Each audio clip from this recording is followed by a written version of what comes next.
Hello and good evening all. For our second video this week, we're taking a quick look at the Bizzarrini GT, sometimes referred to as the 5300 GT, along with its racing version, the Corsa, at the request of Definitely Not Emma. If you're still with us, apologies that it took me a couple months to get round to it. Bizzarrini's eponymous firm was born out of a series of disagreements and conflicts throughout the 1960s, starting with the Great Walkout at Ferrari in 1961 when chief designers Giotto Bizzarrini and Carlo Citti, along with 6 other senior leaders within the organization, expressed concern over Laura Ferrari's growing influence and were summarily terminated by Il Commendatore. Undertaking several different projects, both on his own and with other companies, including developing the iconic 250 GT bread van, as well as a prototype V12 for Lamborghini, he eventually ended up at Iso Rivolta in 1964, a storied manufacturer of family vehicles trying to break into the luxury market. He designed 3 vehicles for the firm, the Rivolta and the Grifo, 2 variants. Signore Bizzarrini's interests tended towards racing rather than road cars, however, and this reportedly led to disagreement between Bizzarrini and company boss Renzo Rivolta. The Grifo A3C had been designed as a racing car, C standing for Corsa, with the A3L built for road use, L standing for Lusso, the Italian word for luxury. But only 22 of the A3C were completed before Bizzarrini struck out on his own again to focus on competition vehicles. Before we get to the 5300 GT, the A3C did look virtually the same and had essentially the same mechanical underpinnings, so I'll be largely grouping them together. And one of them was the vehicle that featured in Mr. Mike Gamino's rather harrowing crash in the rain at the Sebring 12 Hours in 1965, in which he, and this is the only time I will say this, fortunately forgot to fasten his safety belts, and upon aquaplaning into the Mercedes walkover bridge, remained seated while the car broke in two, with the seat and front of the car landing some 10 yards away from the rear half, which still held the seat belts. For a more complete description of the event and that incident, see the race video on this channel. Signore Bizzarrini also lost a prized pair of loafers to the downpour that day. Anyway, 1966 saw the definitely new and in no way a copy of the last car I designed Honest, never mind the smoking photocopier, 5300 GT Strada and Corsa hit the market.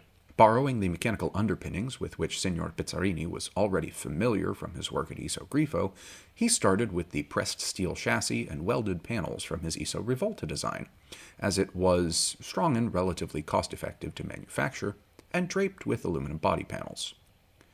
Carried over as well were the Chevrolet 5.4-liter V8 motor and a 4-speed manual sourced from Borg Warner that sent power to the rear wheels. Though nominally front-engined, it was a front mid-placement, with the engine as far back in the car as possible, while still being over the front axle, to improve driving dynamics and lending the car its distinctively curvaceous profile as the body swells over the front axle. Actually, it looks a bit like the Panos GTR-1, except obviously in 1960s proportions instead of 1990s, 2000s. Fuel tanks were also located on the sides of the car in further pursuit of balance, similar to the contemporaneous Ford GT40, although of course that was mid-engined. Power output was reportedly 365-ish horsepower in the Strada version, with the Corsa making north of 400 due to dual Weber carburetors.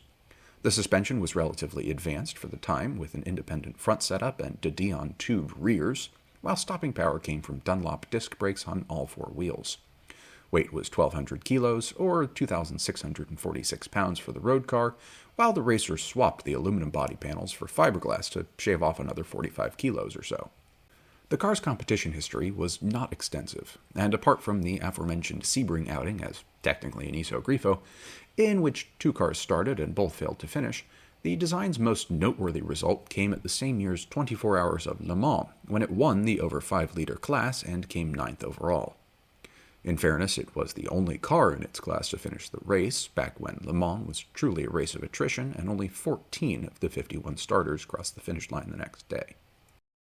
It was also Ferrari's last victory at the French Classic until the 2023 edition, interestingly enough, and won by a car that Signor Bizzarrini had helped develop, the 250 LM. By the 1966 racing season, the firm had developed a more refined open-top design for its own use, the P538, which took over racing duties from the 5300. But the 5300 did remain in production as a road car and customer racer until 1968, with the 5.4-liter engine replaced with a larger 7-liter power plant late in the run. In total, 133 vehicles were produced, placing it decidedly on the rarer side, and less than 100 of those are estimated to have survived to the present day. When one does come up for sale, they usually achieve prices in the high six or low seven-figure range. Signore Bizzarrini unfortunately passed away only last year, at the well-achieved age of 96, leaving a less-known legacy than his contributions to motorsports deserve. That brings us to the end of another video. Shameless plug for next Friday's WEC Year in Review video, premiering at 5 Eastern, as long as YouTube doesn't copyright strike me into oblivion. Please come and watch along for the sake of a good live chat, and for this week's call to action not featuring the 3 sacred words of YouTube: like, comment, subscribe. Today is Diesel Engine Day, which is apparently a thing, and if I'd been a bit more circumspect, I would have saved the Peugeot 908 HDI video to do today, but I didn't, and I don't have any photos of the R-Series diesels outside of the Le Mans Museum, which is another video that you should definitely go watch. I'm quite proud of that one. So instead, our call to action will be to appreciate the diesel engines in your life, for even though they may not be record-breaking 1,000 horsepower hybrid spaceships, they are still wonderfully efficient and torquey. Even if the 6-speed manual boxes in VW's diesels are geared way too short, and you can get into 6 that only 40 miles an hour or so, speaking from personal experience. Anyway, thank you for your time this evening, or whenever and wherever you are watching, and I wish you all a good night and a good tomorrow.